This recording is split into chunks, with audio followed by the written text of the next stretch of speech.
All right, Big Man, today is Thursday. It's May 19th. Welcome to the Dog Walk presented by Barstool Sports. Before we get into it, I want to talk about Miller Lite. They are the sponsor of today's show. They've been the sponsor all week. You guys have been listening. So Miller Lite, it is a light beer that's brewed for people who want their light beer to taste like beer. It's more of the taste you love with just 96 calories and 3.2 carbs per 12-ounce servings, okay? Miller Lite knows that beer lovers want light beer to taste like beer, and that's why they brewed a light beer that's light on calories but not light on taste. So Miller Lite, obviously, it's starting to warm up, and Memorial Day is right around the corner, and that's like really just stock up time. You just got to get loaded up. You got to be ready to go. You don't want to be running out if you're going away for a long weekend or if you're staying at home or whatever you're doing. You just want to make sure that you're properly stocked. So to get properly stocked, go to Miller Lite, get Miller Lite delivered right to your door. Visit MillerLite.com/redline, or you can find it pretty much anywhere that they sell beer. Celebrate responsibly. Miller Brewing Company, Milwaukee, Wisconsin. 96 calories and 3.2 carbs per 12 ounces. Miller Lite, go do it. It's a great decision. Great decision. Be responsible. All right, we are back. Allie is in studio. It is True Crime Thursday, the first one we're doing on a Thursday. Welcome back. How are you?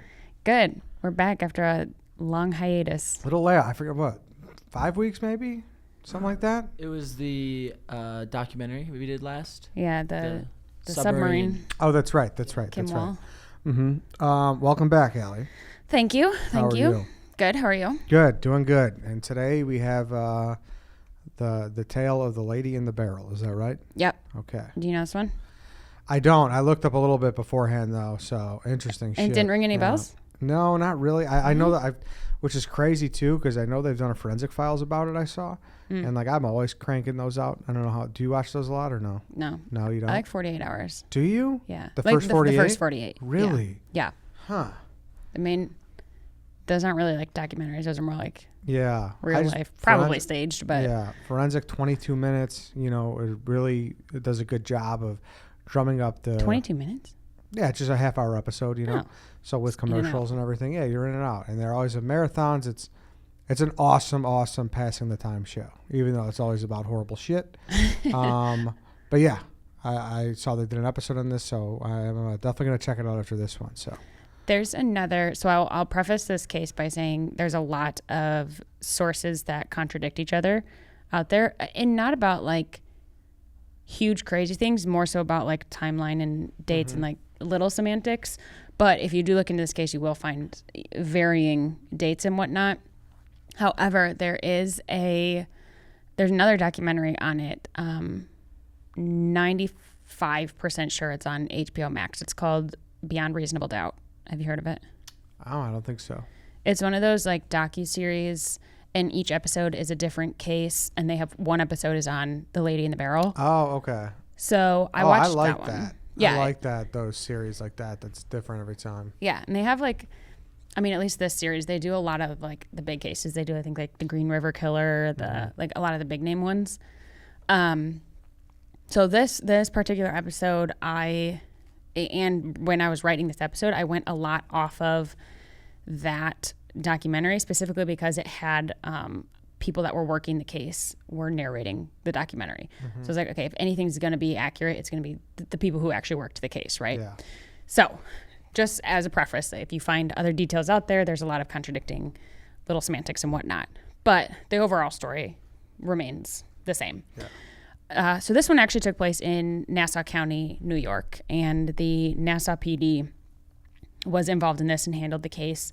This took place began on September 2nd of 1999. The police got a call of a potential dead body. And what they said in the episode, they were like, well, a potential dead body, like either they're dead or they're not, right? What? And so but the people who called in like didn't really know what they were dealing with. So they get sent to a residence, and they show up, and there's this like black barrel, like a 50-gallon drum kind of barrel, like you put, I don't know, chemicals or whatever in, so yay high, a big barrel. And it's the owner of the house comes out and he's like, hey, I'm selling my house. The person who is buying it came to do like one last walkthrough, And they ended up going into the crawl space under the house. And it was actually a crawl space under like an extension to the house. And anyways, they ended up kind of crawling around there. They were really just, checking every nook and cranny, making sure everything was good before they bought the house. And they noticed this like barrel in the way back, like I'm talking like furthest back corner. You could go under this crawl space. Clearly has not been touched in years. And the buyer was like, hey, what's this? And the owner was like, I don't know. It's been here since I bought the house. We don't know what it was. I assume it's from whatever construction and whatnot. So we just never touched it. And the buyer basically was like, well, if we don't know what it is, like I want it out of here. Fine. Okay. So they get it out and they pull it and it's now in whatever, the driveway. And they call the police because when they opened it up, they find a body inside this barrel. Now, that it was they didn't really know what they were in for, especially the police, like showing up. They're like, maybe we have a dead body, maybe we don't. Why was that? Just because it was so decomposed? Well, actually, no, it was the opposite. Because it was in this barrel, it was sealed, so it was airtight. And there was also, it was like submerged in this like green liquid that nobody knew what it was. So basically what between like that liquid and the barrel being airtight, the body was actually mummified. And so when they opened it up, it was, it's been airtight for so long that when they opened it up, it started to decay rapidly because it was exposed to the air after so long. Yeah. And being mummified. And so the first thing they see is like a hand, right? This is like straight out of a horror movie. Yeah. When you see like the hand pop up from underground, like scary stuff. And then they're like, okay, so first of all, there have been multiple owners of this home. None of them knew that there was literally a dead body. I mean, somebody knew, right? Because it got there somehow. But there's been this dead body laying down there for God knows how long. At this point, they don't know how long. And like I said, it was also because it was mummified, it was hard to tell like the time period of when this person died. I was just going to say that. I didn't know this was a thing. I'm surprised because you always hear about people like sticking someone in a freezer to preserve them so you don't know when.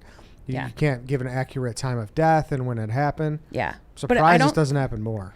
I don't think the goal was to preserve them. No? Okay. There was this barrel and this was a good hiding opportunity, I think. Okay. And they shoved it, in a barrel, sealed it, and put it in the deep depths of under the crawl space where they put it there, forgot about it, and no one ever looked into it. Yeah, damn. It specifically, I think that specifically because this liquid that was in the barrel, like, was not used in that. We come to find out what it is, and it was not used in that way, like, whatsoever. So they obviously take the barrel, and they go to do the autopsy, and they give it to the ME, and they find, like, so when a body mummifies, it goes through a lot of different, I guess, processes. Just like when you die, right? You go through rigor mortis and blah, blah, blah.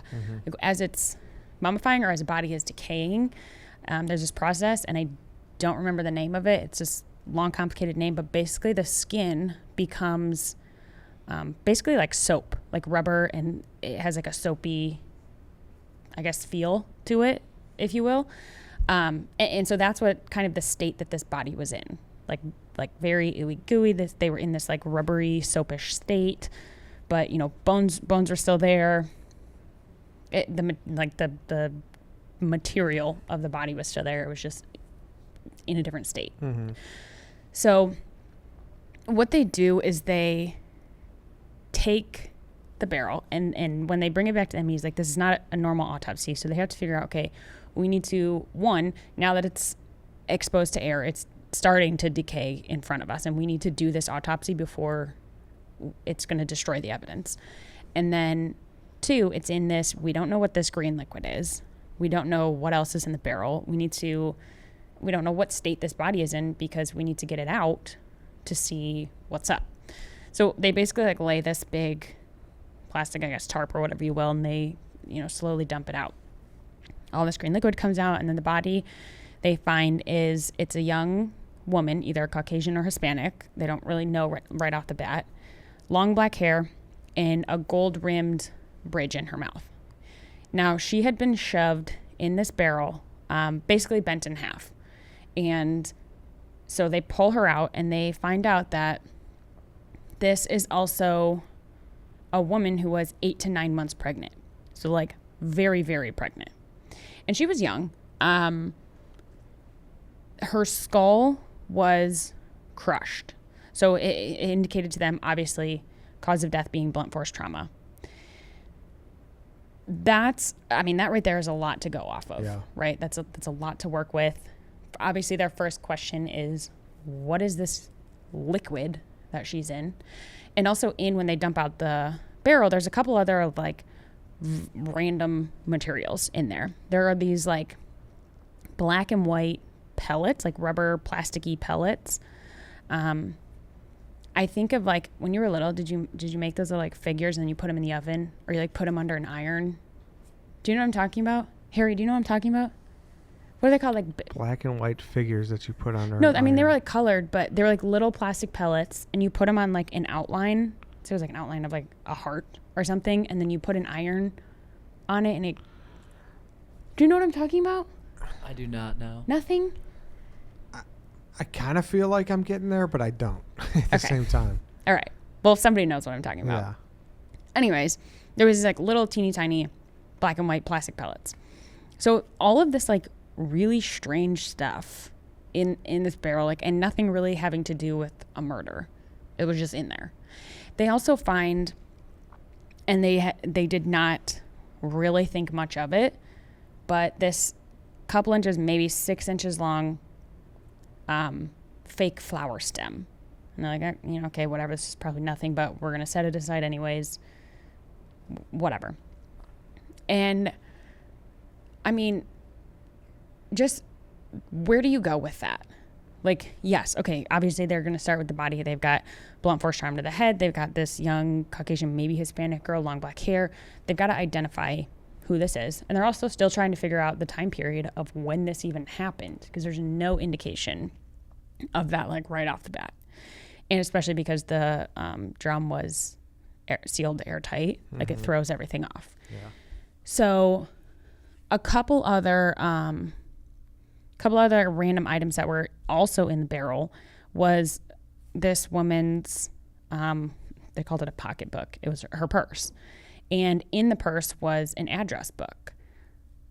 As you can imagine, the address book was completely saturated with this liquid, so you couldn't just, like, open it up and see what's in it. Yeah. But due to the, like, technology that we have today, and I guess I should say back then as well, as they said, all right, we've got this address book, maybe there's something we can pull from it, but obviously it needs some sort of treatment or work on it because it's completely saturated. So they send it to their document specialist team, and they use this machine that is, well, first they dry it out, which takes several days to dry it out. And they're like, I don't think you're going to be able to find anything, but see what you can see. So they have to dry it out and whatever. And then they have to figure out how to open it without disturbing whatever's on the pages. And they use this machine that they typically use for, like, figuring out counterfeits, documents or money or whatnot. And it uses infrared lights to basically determine, like, the ink on the page or what's on the page that's not visible to the naked eye. And so they go through this and they use the infrared, and they are actually able to kind of start figuring out, like, maybe some stuff that's on or in this book, even though it's like you can see the page and it looks like there's nothing on it, which is crazy to me. So they're working on that. And Emmy goes back and figures out, okay, well, this girl comes out of the barrel and she's clothed. And they kind of determine, based off of the type of clothing that she was wearing, is that this probably happened in the 60s. And again, this case is taking place in 99. So, like, over 30 years ago. So now they have some sort of indication, like, one, this barrel has been sitting under this house for probably close to 30 years. So we've got a very long time span that we need to now go back and track, figure out still who this girl is, how she got here, and whatever, over 30 years. And nobody even noticed that this was down there. I mean, you know, like when like everyone says, like, oh, you're going to go buy a house. Like, is it haunted? Has anyone died there? Like, this is literally that. It also makes me think, too, where there's so many missing persons cases. Like, how many people are just sitting in someone's crawl space or someone's basement or someone's garage? And Right. Like, they just haven't sold. I mean, even this is different because this property was sold multiple times. But, like, someone who just sat on that land for so long. And Yeah, like hidden in plain sight almost. Exactly. Like, how hidden in plain sight. I bet you it's so much. That's creepy, isn't it? Right? Super. It's also crazy that whoever did this put the person there with her. But, Yeah. like, They were just like, oh, this is safe here. yeah, Just like, popped her under there and was Yeah. like, all right, we're good to go. No, nobody will come looking. And yeah. I mean, it was a good hiding spot. In their Clearly. defense, like, Yeah. who goes down? Do you often go down into a crawl space? And if you find a giant barrel, do you do anything with it? You know, I probably guess not, wouldn't. because it's in a spot where it's like it's not bothering anybody. Like, Right. I've rented apartments in like Right. college, and there was a bunch of lights. Like, what are the office lights? Like can lighting? You know, so like they're like poles. Like, Track lighting. yes, like the lights? fluorescent Oh, lights. yeah. You know what I mean? Yeah. And Yeah. like, I just left them in the corner. Oh, yeah, I never whatever. touched them. But like, who knows? What if that was fucking used as a murder weapon? You know what I mean? You don't Right. know. Like, You don't know. There's just shit you're not gonna really fuck with. It's like, oh, okay. Like, No. there's extras over there if I need them. Especially if it's not screaming like this is part of a crime. Correct. You know, it's Yeah, just like, oh, correct. whatever, it's junk.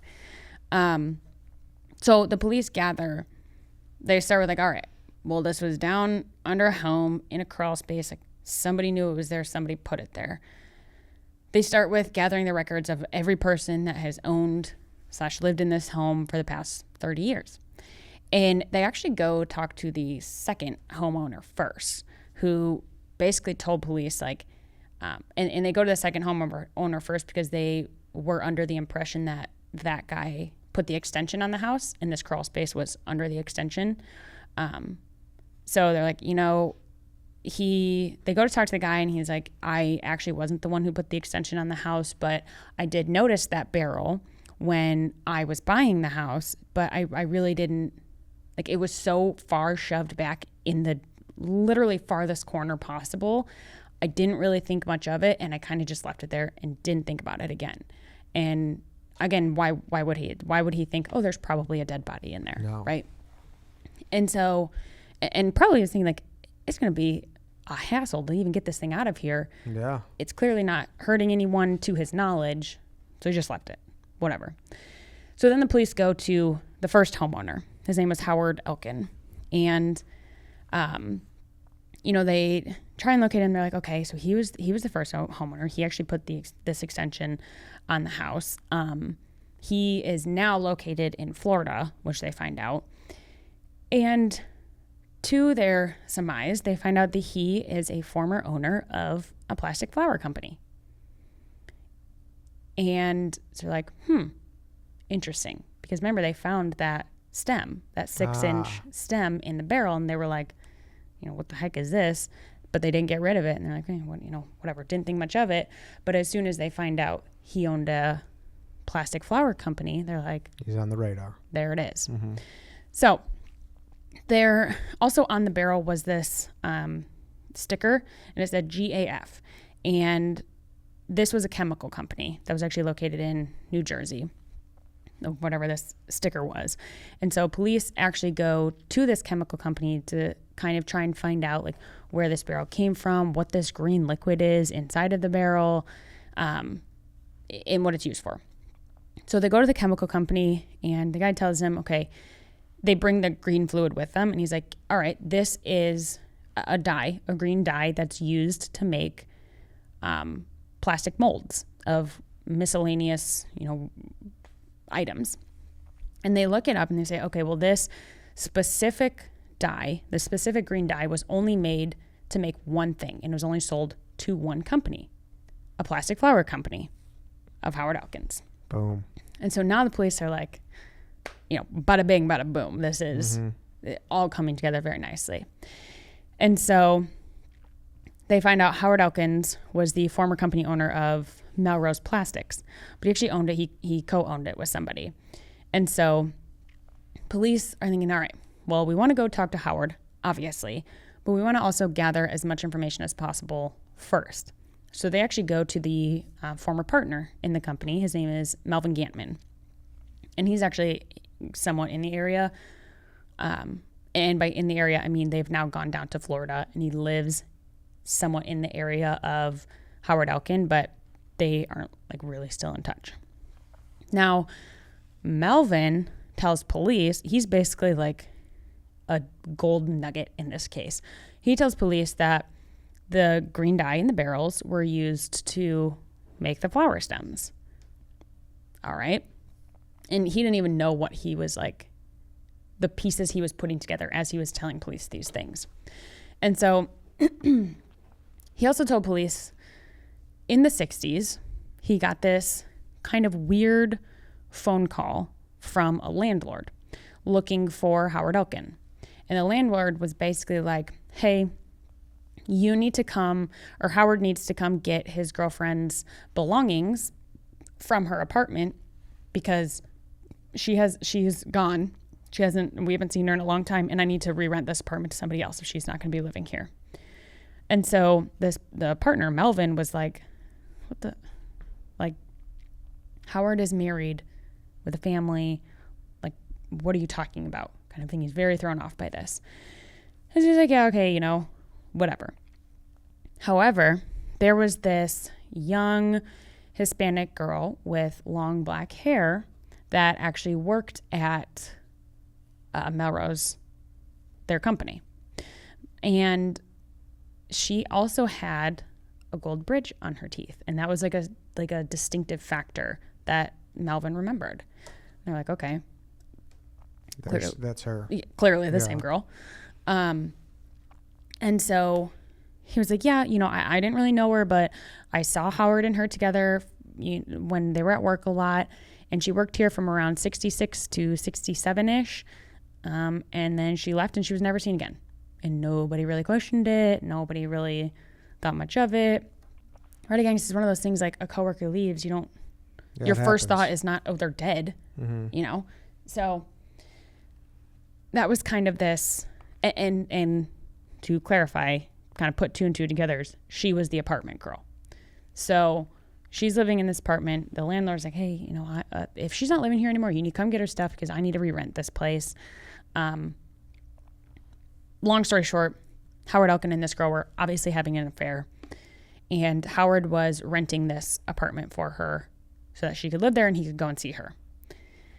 Now, they get all this information from Melvin, and police are Melvin didn't even understand how helpful he was to them. So now they're all geared up between going to the chemical company and talking to Melvin and, the autopsy and the document specialists working on the address book. They're all geared up to go and talk to Howard Elkin. So they do. They go and confront him at his home unannounced, and he lets them in, and they're talking, and he denies knowing anything about this barrel. So they ask him about the barrel, and he's like, I don't know anything about that. But he did admit to having an affair. So he's kind of like giving them a little piece of the truth, but not everything. He also told police that, yes, I had this affair, but I don't actually really remember her name because it was so short that it was just this short little fling, and I don't even remember who she was. Okay. And then they ask him, well, was she pregnant? And he goes, no, she was definitely not pregnant. Keep in mind, the girl that came out of the barrel was 8 to 9 months pregnant. Like, noticeably, obviously, pregnant. Like, not very far along.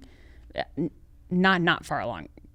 Like, that was a clear lie. As was, I don't remember her name, right? So, police actually if this were taking place in New York, where they had jurisdiction, they probably would have had enough to arrest him. But since they were in Florida, they didn't have jurisdiction, and so they didn't have a warrant and could not arrest him right then and there. Howard Elkin asks the police to leave because he gets a call from his wife, and she's like, hey, I'm on my way home, see you in a little bit. Obviously, she has no idea this is going on. And so Howard Elkin's like, I'd like you guys to be gone by the time my wife gets home, right? And so police really don't have any authority to stay there. He's not under arrest. They can't force him to talk and whatever, so they have to leave. But what they tell him is, all right, we're going to go, but we will be back with an arrest for your warrant, and we're going to get you on this. And that, that's a promise, whatever. So they leave, and they're working on they stay in Florida, but they're working on getting the arrest warrant, like, as soon as possible. However, unfortunately, it was like a holiday weekend or something. So they're like, oh, you're going to have to wait till Monday, and this can't be rushed and whatever. So they had to wait a couple days. Now, Howard Elkin is 71 years old at this point when this is taking place. And they basically get a call from another police department basically saying, like, hey, do you guys have Howard Elkin? And they're like, what are you talking about? No, we're working on getting the warrant for him. And long story short, but like, well, his wife reported him missing.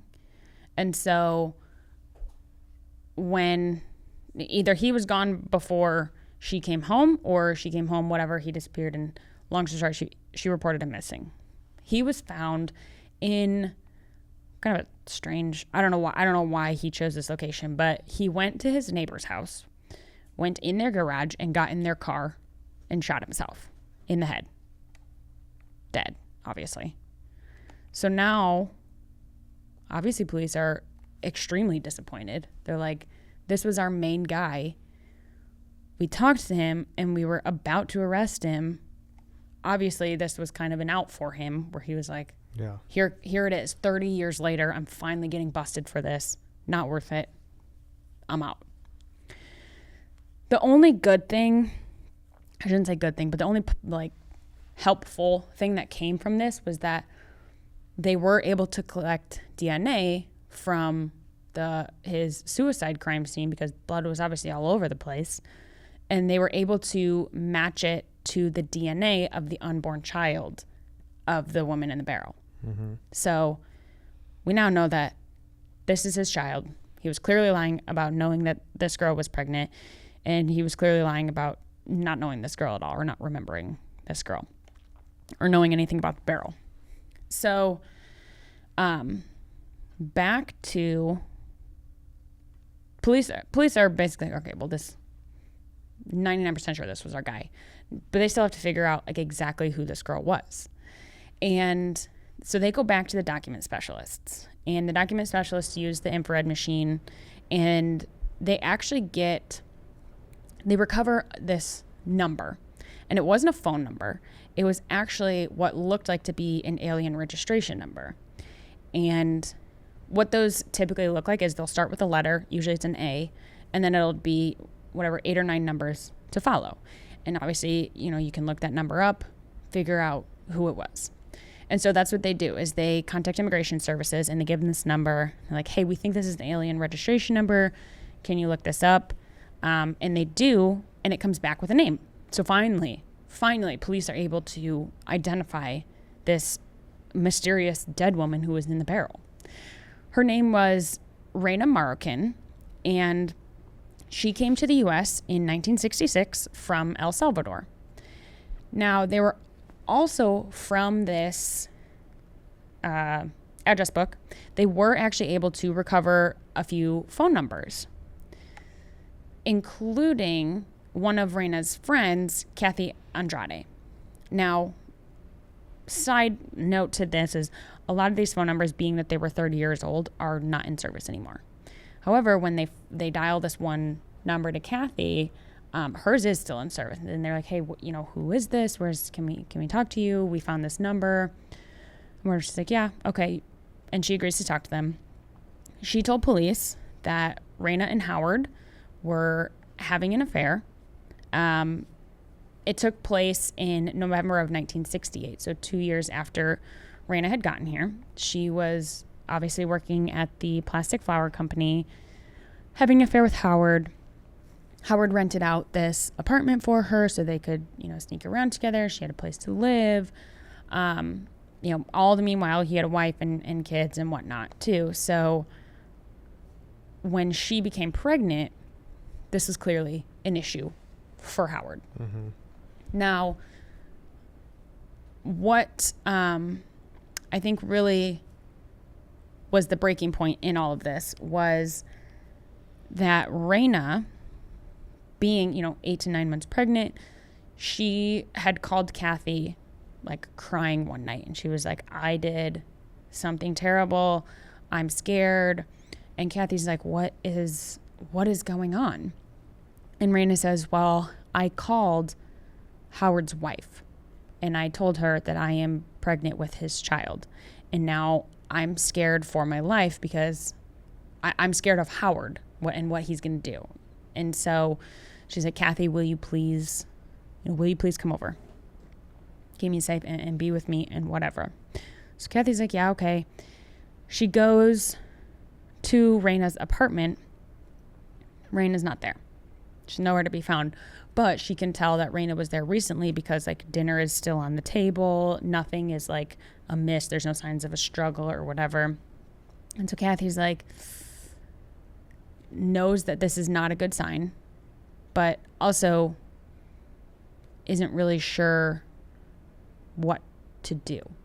She's like, I don't know. And again, this wasn't like this was in 68, right? There's not a bunch of cell phones and technology and tracking and whatever. She's like, well, I'm just going to wait. So she waits there for hours and hours and hours.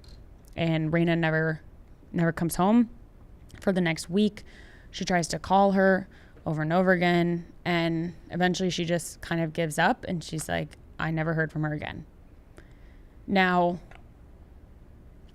why she didn't press further, Kathy? Yeah, that's crazy. A little bit.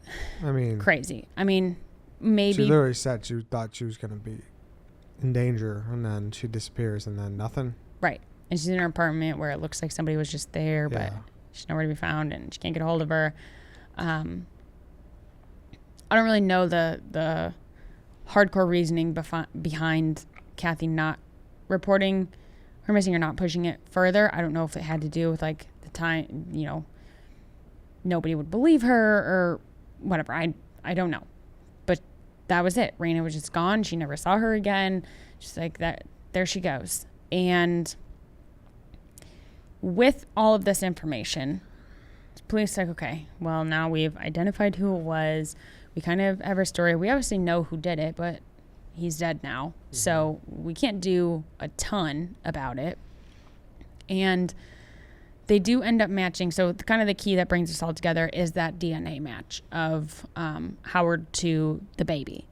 And like, well, lock and key right there. But again, so this case was, solved, but unfortunately there was no really justice that could be brought to it other than, Reyna finally being laid to rest. And, at least he's not around to hurt anyone else. We don't know if he ever did hurt anyone. Who knows? He got away with this one for 30 years. I mean, who knows what else he was up to. And this is where I saw specifically varying dates, was the detective in the episode was like, all of this was solved from beginning to end within 10 days. Case closed. I saw that the DNA match took like something up to a year to come back. So I don't know if he was referring to like case closed and they didn't actually have that DNA match yet. And then the next year that was kind of just like the nail in the coffin. Mm-hmm. But from everything that was in the barrel, from her body being preserved, from that address book, they really did in this case have a ton of evidence to go off of, even though it was a 30-year-old case and they kind of started with this blank slate. All of a sudden, like, these pieces all came together. I don't know if did I mention the black and white pellets? Yeah, but we couldn't determine what they were. Okay. So one thing I forgot to mention was that when they went to, between talking to the chemical company and talking to the business partner, Melvin, they found out that those black and white pellets were made to make plastic flowers. That's where they came from. So helped tie it all together with the green dye. Mm-hmm. But it really was like seemingly not a case where, it's seemingly he killed her, he shoved her in this barrel, stuck her under the house, and I don't think I don't know this for sure, but I don't think he really like was super strategic about it. I literally think he just was like, here's a place to put her. Yeah, but like strategic, how the fuck do you sell that house and leave that there? True. I guess he did not think that one through. He just like sold the house and was like, eh. And he got lucky that no one fucking even checked for it and looked at it. How do you like, that's not, something you just forget. That's not a remote. You know what I mean? Like that's not something you just forget that's there. No.